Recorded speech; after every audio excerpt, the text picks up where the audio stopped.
Hi there, I'm your playwright-in-residence, Andy Black, and welcome to The Play's the Thing. I'm a playwright and I teach playwriting. I'm currently working on my PhD in Theater and Performance Studies at the University of Missouri in Columbia, Missouri. This video is part of a series talking about places where playwrights frequently get ideas for plays. I've talked about 4 different places that playwrights might get ideas. This time, I'll talk about writing a play when you're inspired by something that doesn't appear to fit in any of the other categories. Pure inspiration. To give you an example of what I'm talking about from my own experience, I've long been fascinated by the idea of writing a play about the Venus flytrap. Now, you may be familiar with this carnivorous plant. When an insect or a spider crawls along its leaves, the trap snaps shut and ingests the insect. I would have a hard time telling you why I'm interested in this idea and what I might do with it. However, this idea is not inspired by another story, by my own life history, historical events, or a social issue. It just occurred to me seemingly out of nowhere. This kind of idea is most closely associated with the collective unconscious, since human beings tend to be attracted to certain kinds of themes overall.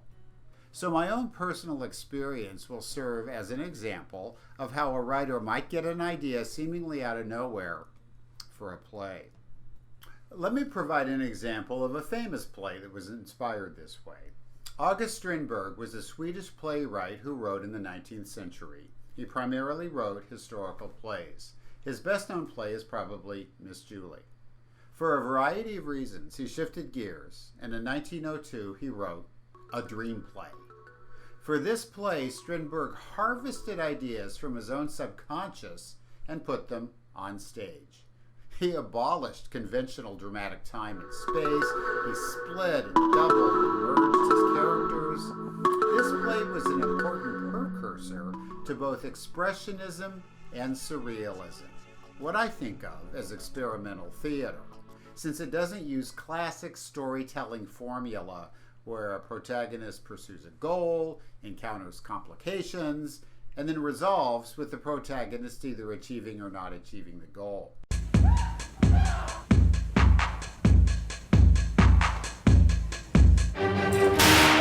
The simple fact is, there is nothing there. Life is a joke that's just begun. Why'd you have to be so horrible to your husband?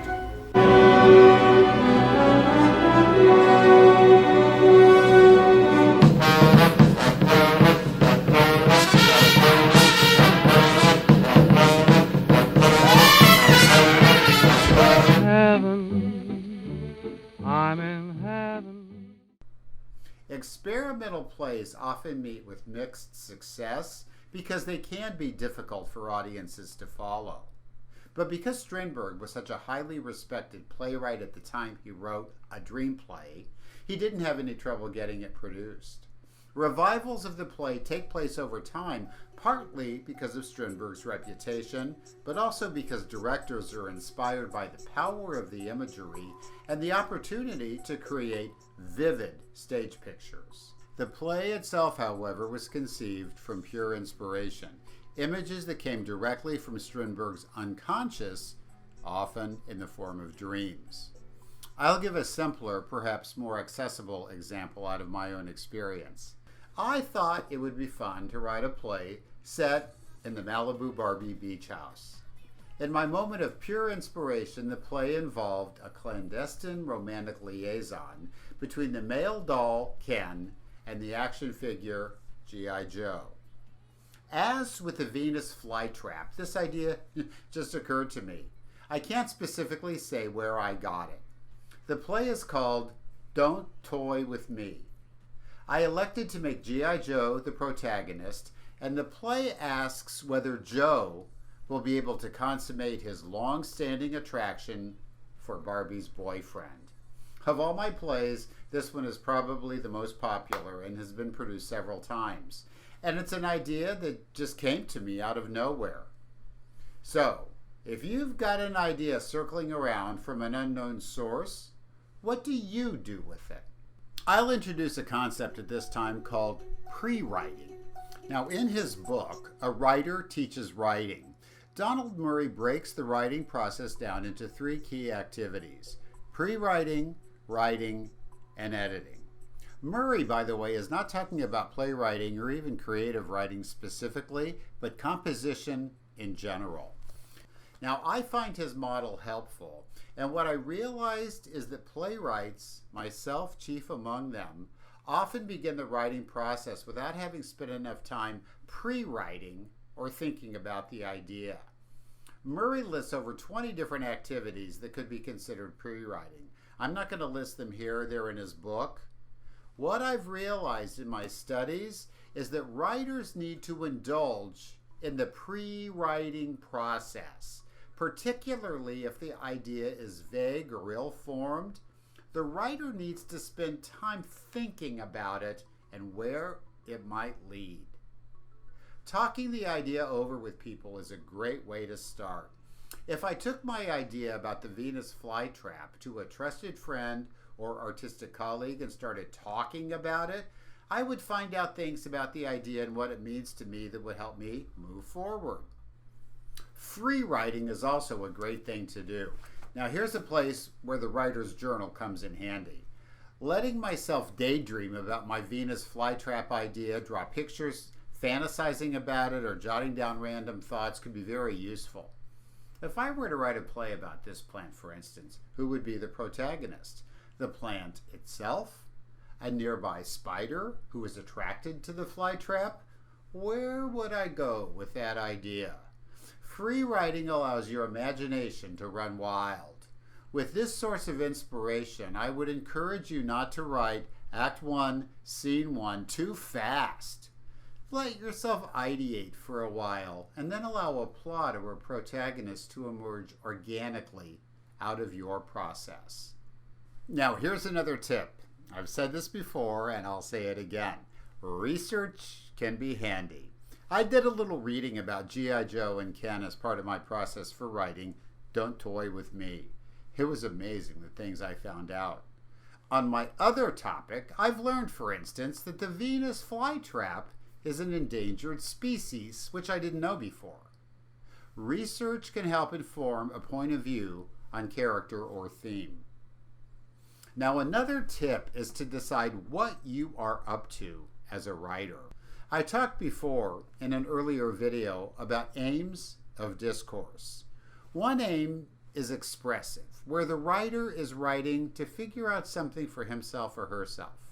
Another kind of discourse is literary, where the writer is making a work of art. There can be a bit of tension between these two aims.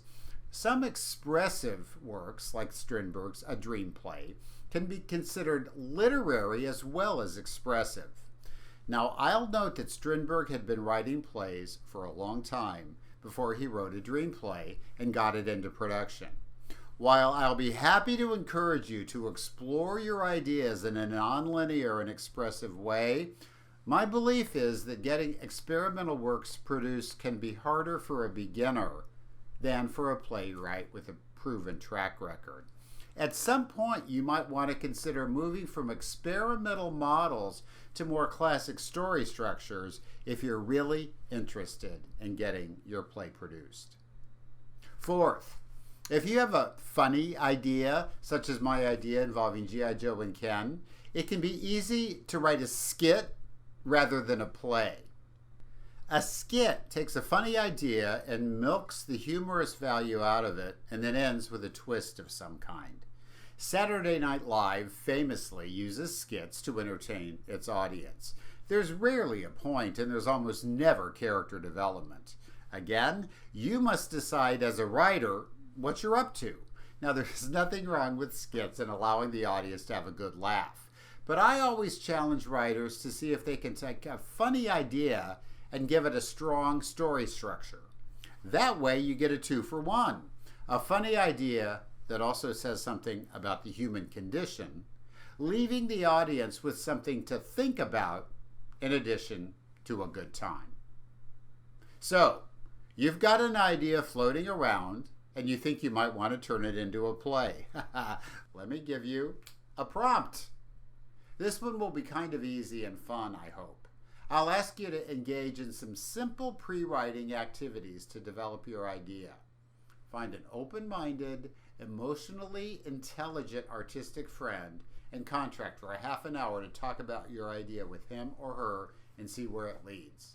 And then get out your notebook and find a comfortable chair or a warm spot in the sun and let your mind wander as you think about your idea.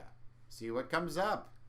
And then you may be ready to do some simple research on the idea as a next step. So, in this series of essays, I've covered places that playwrights might look for ideas for a play. Next time we get together, I'll talk about story structure. What is a story? And what are some of the key elements of narrative playwrights need to know about when organizing their ideas? I've referred to some of these concepts already in these videos as we went along. In the next video, I'll explain them more fully. If you want to follow me on social media, please do. I can be found on Facebook at Andrew Black Playwright. My Twitter handle is @AndyPlaywright, and my website